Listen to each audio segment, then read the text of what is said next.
Disney's The Black Cauldron.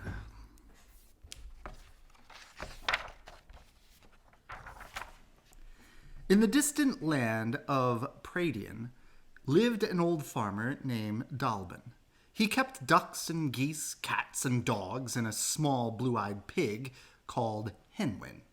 His young apprentice, Taryn, helped him take care of the animals. Life on the farm was peaceful and happy, until the day when Dalban hurried home with some very bad news. "Oh, whatever shall we do?" he muttered. "I knew there was something wrong. I felt it in my bones." Dalban was talking to himself, but his red tomcat jumped onto the table to listen. "As I passed through the woods," the farmer told him, "I heard that the evil horned king is about to invade Priden." Dalban peered anxiously at his old parchment map. "The fair folk have gone into hiding," he said. "They don't know what's coming." But young Taryn wasn't afraid when he heard the news. "Oh, at last I shall be a warrior," he shouted. Snatching up a stick, he waved it like a sword. "On guard, scoundrels! Your time has come," he cried. The ducks and geese squawked angrily, but Taryn paid no attention until Dalban broke into his daydream. "Taryn, what are you doing? Taryn!" When Dalban saw that Taryn was frightening the birds, he scolded him. "It's your job to look after Hen Wen," he said, "and it's time for her bath." "Bah!" muttered Taryn, as Hen Wen splashed happily in her tub. "A brave warrior like me should not be pampering pigs." Just then, Hen Wen jumped up and stared around her with a look of terror on her face. "What's wrong, Hen?" asked Taryn. Concerned, he picked up the quivering pig to calm her. "Oh, bring her inside," said Dalban, adding to himself, "I was right then." In the cottage, Dalban filled a basin of water and lit a candle. "Tell no one what you are about to see," he warned Taryn. Then Dalban stirred the water and recited a magic spell. Hen Wen stared into the swirling water as Taryn watched in wonder. Suddenly, the surface of the water began to glow like molten gold. Then a terrifying vision appeared. A great cauldron overshadowed by a hideous horned shape. "It's the Horned King," cried Dalban. "He is coming back to destroy us all." Hen Wen, in a trance, continued to stare into the basin. As the vision faded, her image appeared in the water. More frightened than ever, Dalban explained to Taryn. "The Horned King is searching for the Black Cauldron, which will restore him to power. Now he has discovered the secret of Hen Wen's vision. You must hide her in the forest until I come for you. If the Horned King captures Hen Wen and uses her power to find the Black Cauldron, he will destroy us all." Hurriedly, Dalban packed some bread in a bag and waved goodbye to Taryn and Hen Wen. "I won't fail you," promised Taryn. Then he and Hen Wen set off into the forest. The two companions stopped to drink when they came to a stream. As Taryn bent over the swirling water, he saw a vision of a knight in full armor. "Who is that?" gasped Taryn. Beneath the gleaming helmet, he saw his own face. "I shall be a warrior instead of a pig keeper," shouted Terran excitedly. "It was you who showed it to me, Hen Wen." But when Terran turned around, Hen Wen was gone. "Oh, Hen!" cried Terran in alarm. "Where are you? Come back." The boy dashed into the forest, his heart hammering. He couldn't believe that he had failed in his mission to keep Hen Wen safe. "Hen Wen!" he cried, cupping his hand around his mouth. "Oh, come back!" Hearing a noise in a nearby bush, Terran pulled an apple from his pocket. Is that you, Hen Wen?" he called, moving toward the bush. "Come, see the nice apple I've got for you." Just then, a heavy weight landed on his shoulders and knocked him down. "Yeah!" yelled his attacker, leaping after the apple as it rolled away. Imagine Terran's astonishment when he saw who had assaulted him. A small, furry creature with wild white hair and a bushy mustache. He was holding the apple behind his back. "Oh, great prince, give poor starving Gurgi munchings and crunchings. Nice apple," said the creature, looking hopefully at Terran. Then he turned toward the bushes with his prize. "Oh, no you don't," cried Terran. "That's my apple." But before he could get the apple away from Gurgi, Terran heard a shrill, squealing sound. "Oh, it's Hen Wen!" he cried excitedly. "She's in trouble." A moment later, the little pig raced through the clearing at top speed. Right behind her was a huge winged gwithaint, a kind of flying dragon, about to seize her in its terrible claws. "Oh, must hide," cried Gurgi in alarm.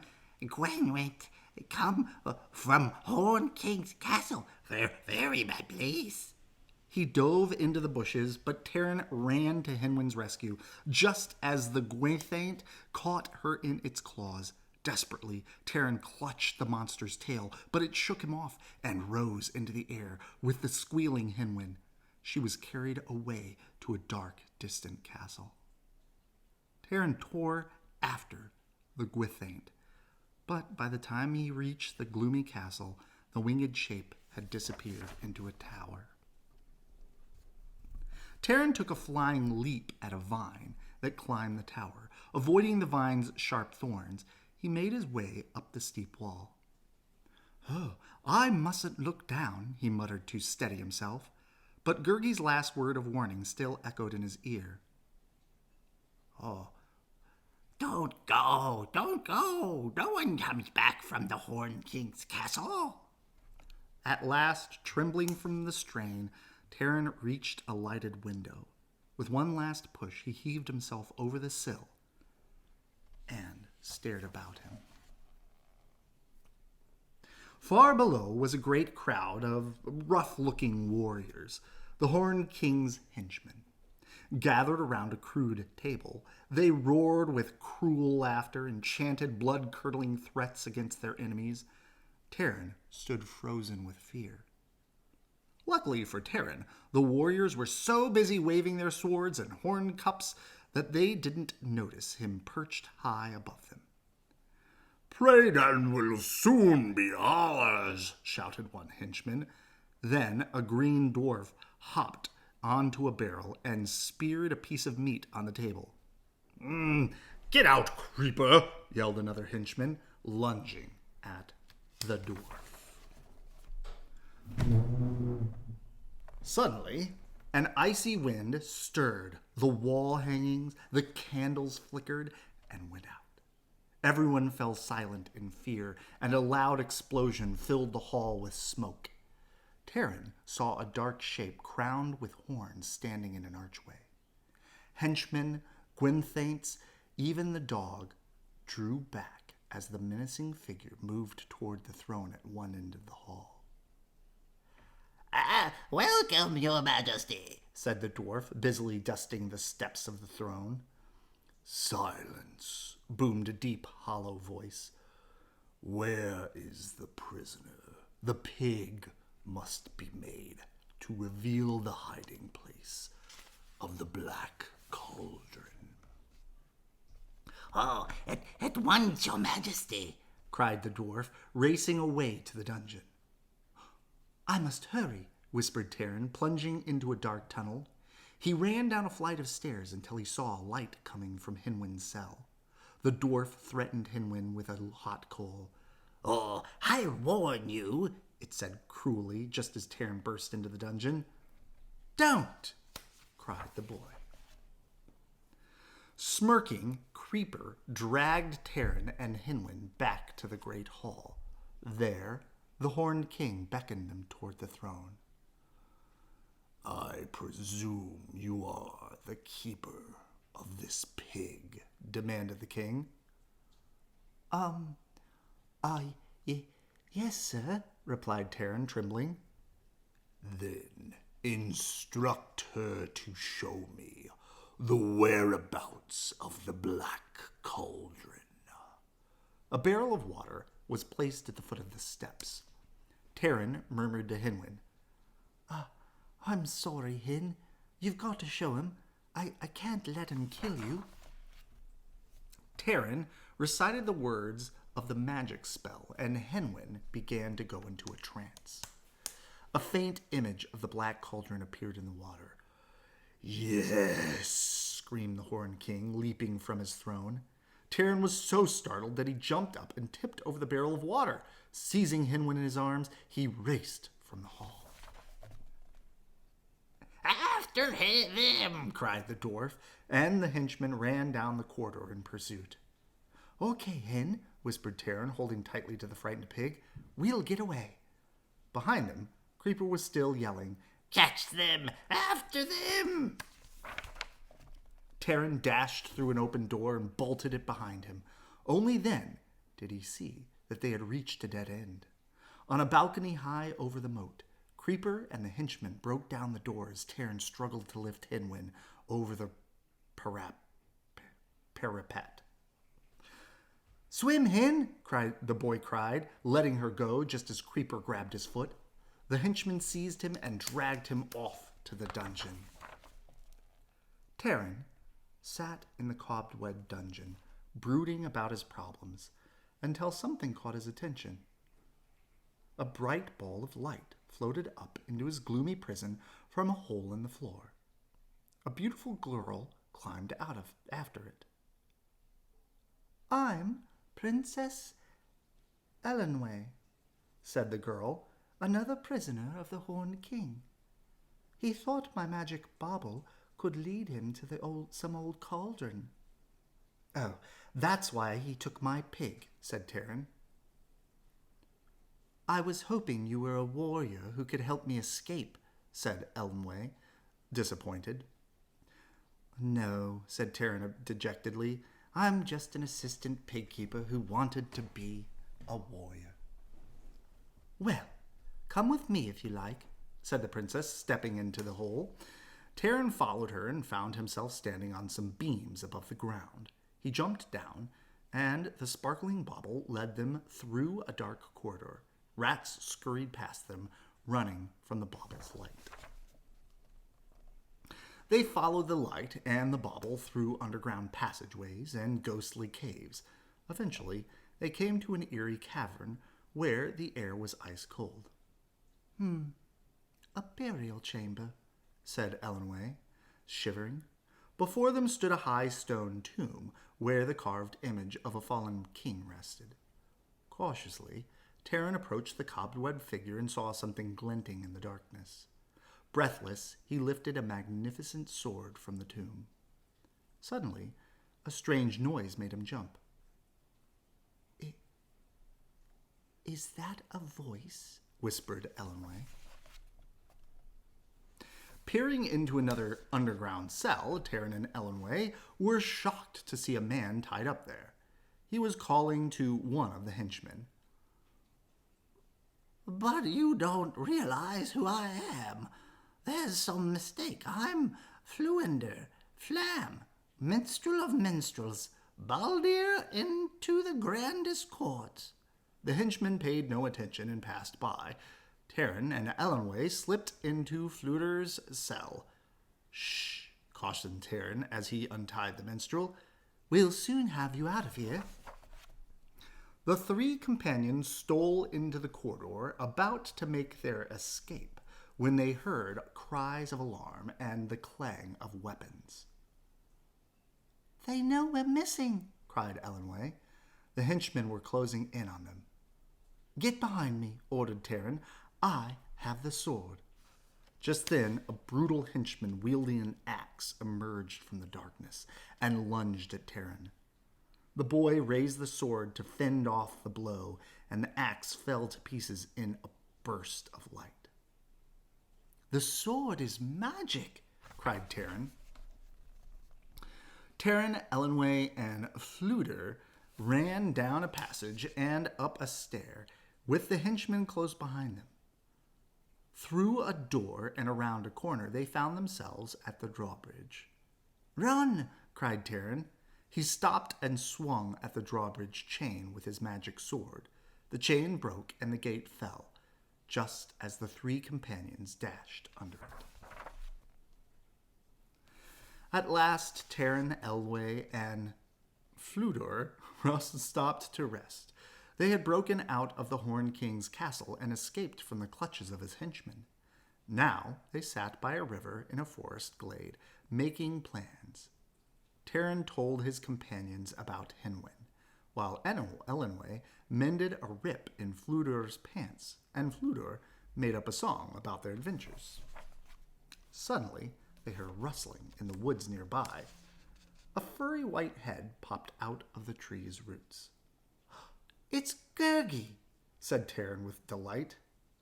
"Ah, kind master, good master, Gurgi has found tracks of the piggy. If Gurgi shows master the piggy's tracks, will kind master give Gurgi munchings and crunchings?" "What, you've found Hen Wen," cried Taryn. "Please, Gurgi, show us the way." The little cat creature led the way into a cavern, where the tracks of the pig were clearly marked in the sand of the cave's floor. By the light of Ellenway's bauble, they followed the tracks to a deep lake in the heart of the cave. "See," said Gurgi, "the piggy has been here." "Well, but where did she go?" asked Taryn, puzzled, for the tracks led straight to the edge of the lake. Gurgi began to cross the water on stepping stones, but once he reached the lake's center, the water began to whirl around him. The whirlpool was sucking him under. Gurgi cried, "Help, master!" "Well, hold on," cried Taryn, reaching for him. But Gurgi clutched him so tightly that Taryn too was drawn into the whirlpool. When Ellenway tried to save Taryn, pulling Fluter behind her, all four of them sank beneath the water. They found themselves in another cave below the lake. Several fair folk circled overhead, then hurried to tell their king of the new arrivals. King Edidleg came to greet his visitors, and Taryn found Hen Wen there among the fair folk, safe and sound. He was also learned that the Black Cauldron was hidden in the land of Morva. "My distant Dolly will guide you there," said the king. Then he sprinkled the travelers with fairy dust and sent them on their way. Moments later, Dolly alighted on a tree stump in the middle of an evil-smelling marsh. "There it is," said Dolly, pointing to a tumble-down cottage. "It's hiding place of the Black Cauldron." "Oh, "Bless my soul," said Fluter.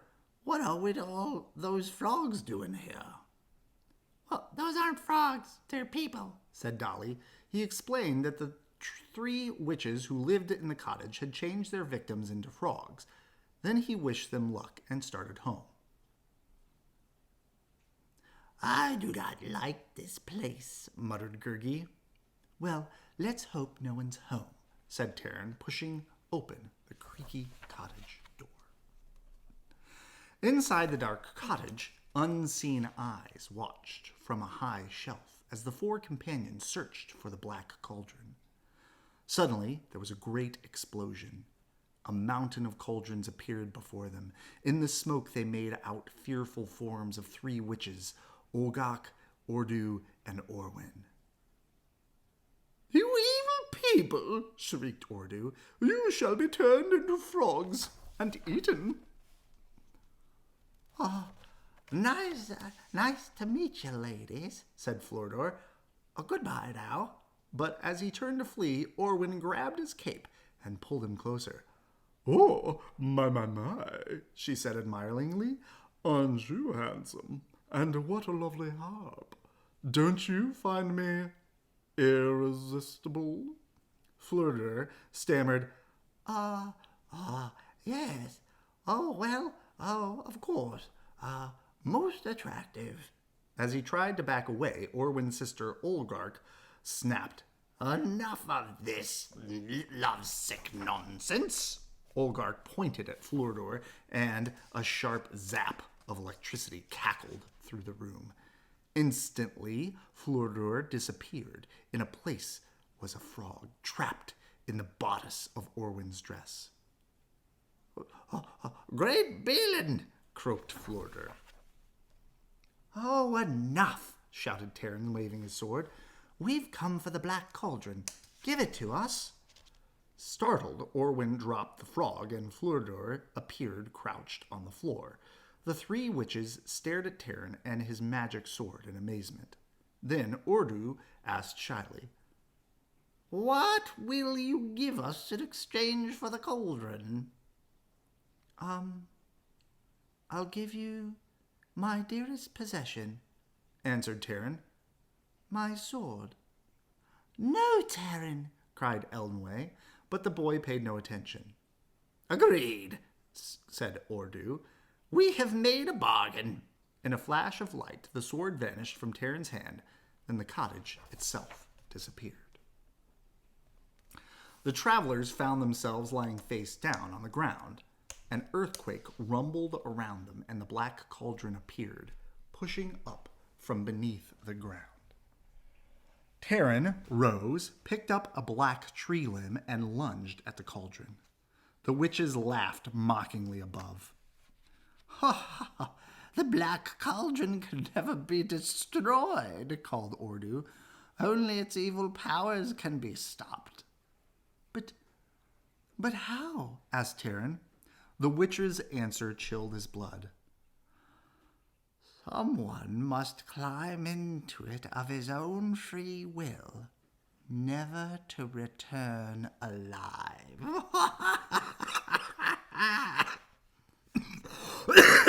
Excuse me. With that, the witches vanished. The little group looked around sadly, unsure of what to do. Then they felt the cold shadow of the Gwaithate pass over them. 3 henchmen with sharp spears sprang from behind a tree. "Pig boy!" shouted one of the henchmen triumphantly. Gurgi, hiding behind the tree, gasped fearfully. Oh, trouble. Goodbye." And he ran for cover. Terran, Elnway, and Flordor were taken back to the Horn King's castle, along with the black cauldron. The king gloated over his capture of the cauldron and laughed mockingly at his prisoners. "Such a brave and handsome group. A pig boy, a scullery maid, and a broken-down minstrel." Oh, thank you very much," whispered Flordor indignantly. But the evil king, had already turned back to the cauldron. Raising his hands high, he cried, "Army of the dead, arise." The 3 captives watched in horror as a phantom army rose from the black cauldron.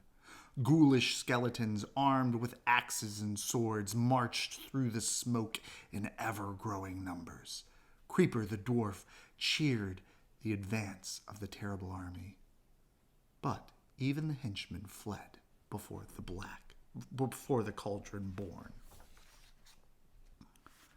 Terran, Elenway, and Fleur stared at one another hopelessly as they saw the fate that awaited their land and themselves. "Oh, I wish I'd stayed a frog," said Fleur sadly. "I was so much happier." But Gurgi had not forgotten his friends. "Psst, Master," he whispered from the arch above. "Gurgi," cried Terran, relieved. "what are you doing here?" "Gurgi has set you free. Then we leave this evil place." As soon as Gurgi freed him, Terran sprang from the arch to a ledge that overlooked the boiling cauldron. Suddenly, Elenway realized what Terran meant to do. "No, don't," she cried. "No, Master," Echoed Gurgi, running to block Terran. "Not go into evil cauldron." "But I must stop it," cried Terran. But Gurgi was too quick for him. Shutting his eyes tightly, he leaped headlong into the cauldron. "No!" cried Terran, covering his face. "Oh, no!" As Gurgi disappeared, an enormous explosion rocked the throne room. Outside, the drawbridge collapsed, throwing thousands of phantom warriors into the moat.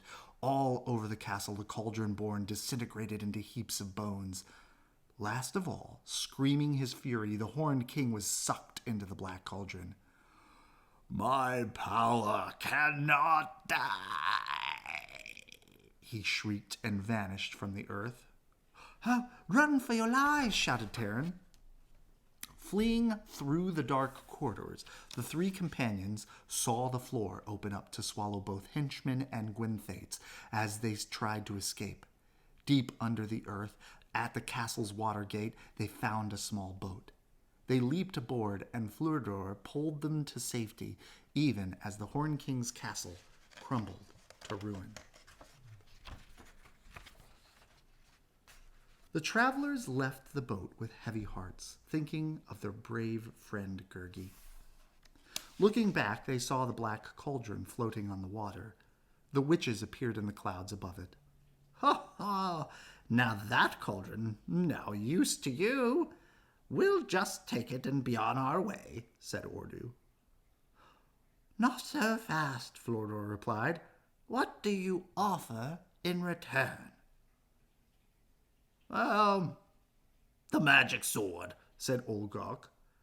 "Well, what does a pig boy need with a sword?" said Terran. "I have another offer. The cauldron for Gurgi." "We have a bargain," laughed Ordu. The cauldron began to spin wildly in the water. Then it rose from the surface in the whirlwind of white light and touched down briefly on the shore. When it whirled away, the still form of Gurgi lay before them. Tearfully, the group ran to Gurgi's side and knelt down. Terran lifted Gurgi tenderly and hugged him. Fleur was silent, but Elenway began to sob. Suddenly, Terran felt a small paw slip into his vest, as if in search of an apple. "Gurgi," he stammered in disbelief. "you're alive." Gurgi felt himself carefully to make sure he was really alive. "Oh, great Balin!" shouted Fleur. "He's alive." "Oh, Fleur!" cried Elenway, jumping for joy. "Oh, I'm alive," said Gurgi happily, clinging to Terran. "Look, touch me." Elenway drew closer to give him a kiss and ended up kissing Terran as well. Blushing, Terran said, "Come on, let's go home." "Ah, Gurgi, happy day," agreed Gurgi. Hand in hand, the friends set out on the long journey home. Meanwhile, at Dalbin's farm, Hen Wen watched them in a pool of water. The fair folk had brought her home once she was out of danger. Together, Hen Wen and Dalbin awaited the return of the heroes, and all of Pryden rejoiced that the evil power of the Horned King and the Black Cauldron had been banished from the land. Good night. I love you.